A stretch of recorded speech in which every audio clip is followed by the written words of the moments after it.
Hey, did you know I'm recording you and the screen at the same time right now?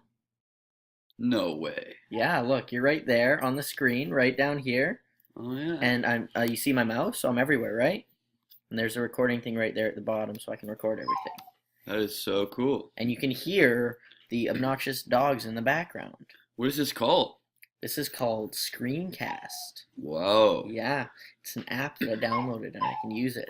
So now, if we wanted to show someone how to if we wanted to use this within our own classrooms, where we could have, as a teacher, we could have us, and then if we wanted to show students something that we wanted them to do on the computer, Yeah. and they could have this as a tool at home if they need help or advice or some guidance, Yeah. and we can show them. So we could say, hey, I want you to create a iMovie video. So now something we could do, as an example, is when we created our skits before Yeah.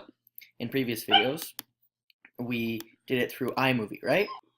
And in our most recent video, we had so many characters in our video that we had to duplicate ourselves because we didn't have enough actors, but we had different characters to play, and some of them interacted with each other at the same time. So what you saw in our last video was there were two Andrews and there were two Tiernans, right?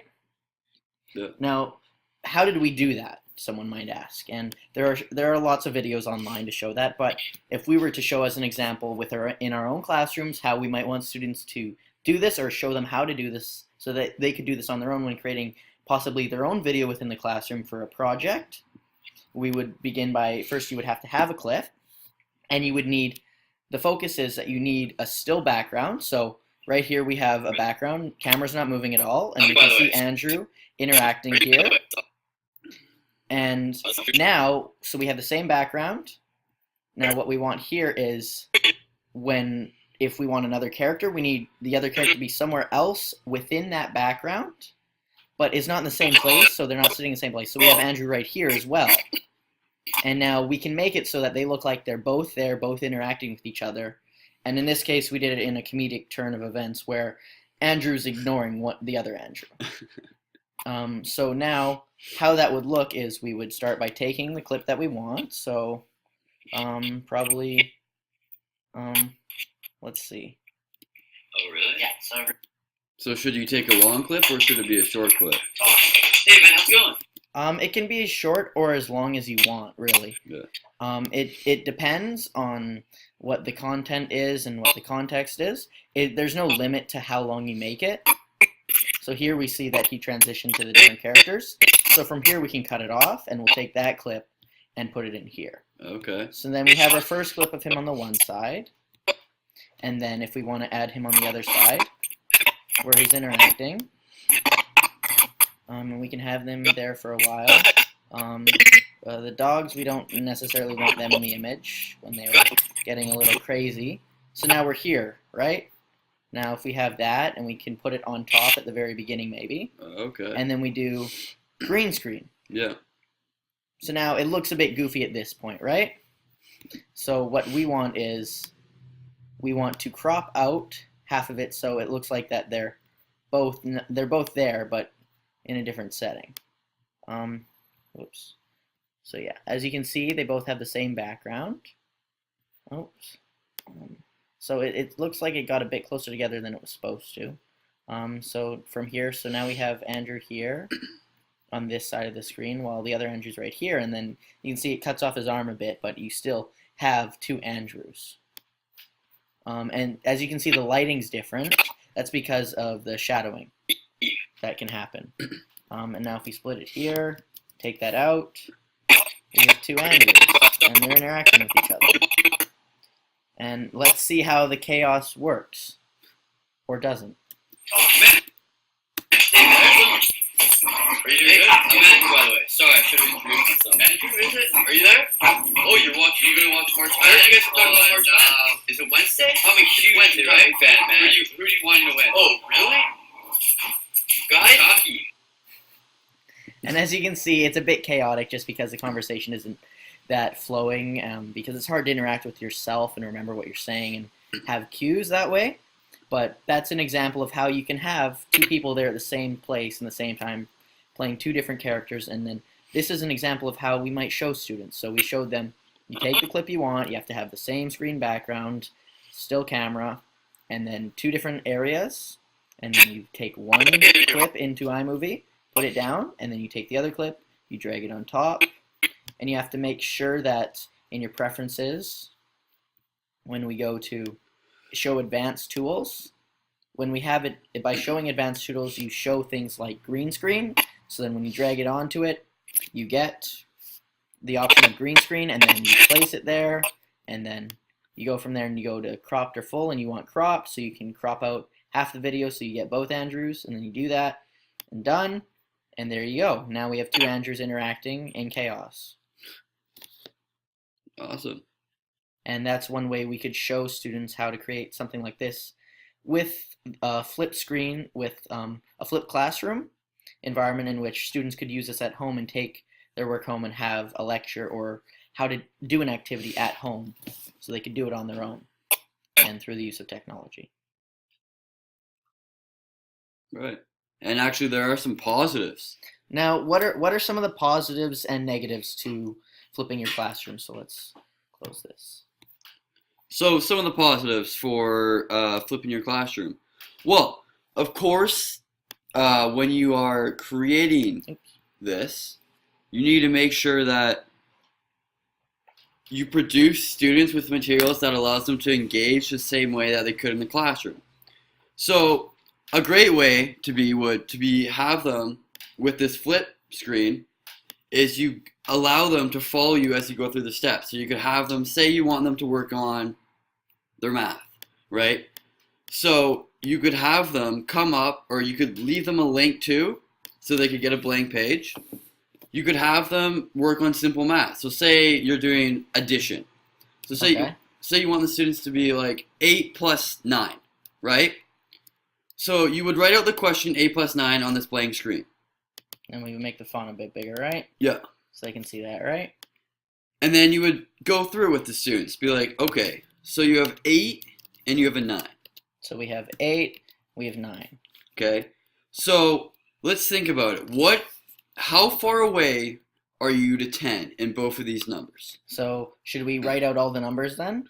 Yeah, write out all the numbers. 1, 2, 3, 4, 5, 6, 7, 8, 9, and then 10's next, 10. right? So with this, you can see that 8 is 2 away. 1, 2? From 10. Okay. So 8, 9, 10. So from 1, that, 2. So there you know that 8 is 2 away from 10. Now 9, looking at the same table, 9 is 1 away from 10. 9 is 1 away from 10, right? right? So what you could do is, you could imagine that you have 10 plus 10. So if we have 10 plus Just 10. imagine. Okay. But remember that the original question is 8 plus 9. So that's our original question. This is a way. Now, what kind of strategy is this? Are we using math where it's a close estimate, and then from that you focus on the difference between the number the easier addition and the actual addition that you need to do, right? Exactly, yeah. So since you know that 10 plus 10 is 20, right? Mm-hmm. And you know and that this one's 20. 10 is 2 greater than 8. So with that being said, you would do minus 2. Minus 2, and what is 20 minus 2? So 20 minus 2 is 18. But you're not done there. Remember that you still have the second 10, which is 1 greater than 9. So this means that you have 18, and now you have to change the difference between 10 and 9, which is 1. So now you would do 18 minus 1.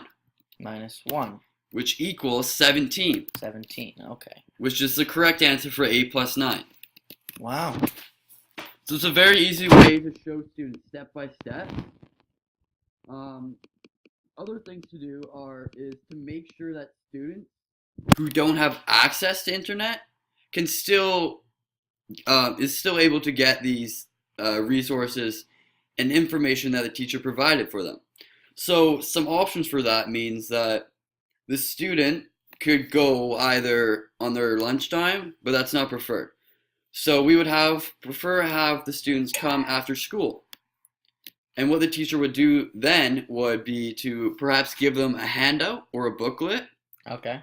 Or the teacher could do is they could give them a USB stick that had this on it that they could plug into a computer. But if they don't have a computer, the teacher could possibly lend a computer, an iPad, you name it out. They would just have to sign out a sheet. That way, the student is still able to get the same learning that other students could who have technology and who have internet. So you're making sure that everyone has equal access to the resources and an equal opportunity to learn and understand the resources, and so there's supports in place Exactly. to help students use those resources and understand how to use them properly. Exactly. Okay. One thing that teachers need to be careful of when they're doing this flipped classroom and they have teachers or have students working at home. So teachers need to understand that students aren't necessarily going to understand the material right away. Okay. Okay, so when the students come back into the classroom, it is important that for a teacher to do a review of what those students did online at home. So the teacher would then come up with different activities or just a small lesson, quickly review with them, and then see from there where students are struggling. Other possibilities for when students are struggling are to other way to get students to actually do the work Okay. so that they come prepared to class is by saying, oh, when you come to class, we're going to have a small assignment or a small quiz that's not for marks. Now, see, it's important to say it's not for marks so that you don't stress the student out, right? But they still feel some obligation to complete their assignment. Exactly, yeah. Because you want the student to still be like, okay, I need to learn this because we have a quiz. But the quiz is not for marks. But it's still important for me, myself, to learn this material. That way I can be successful in this as well as use this as a building block for other material down the line. Okay. So those are some good points then about the flipped classroom, right? Yeah. So I think that's pretty good overall, and we've looked at how we can use the flipped classroom. We've shown how we could possibly show students how to create a video. We've shown different examples and other ways that we can incorporate that within the classroom. We've talked about some positives and negatives and some things to keep in mind when using the flipped classroom model and how this can impact the classroom. And overall, I think that we've covered a good amount of different uses and aspects of the flipped classroom. Yeah. All right. Thanks for watching. Thank you. See you next time.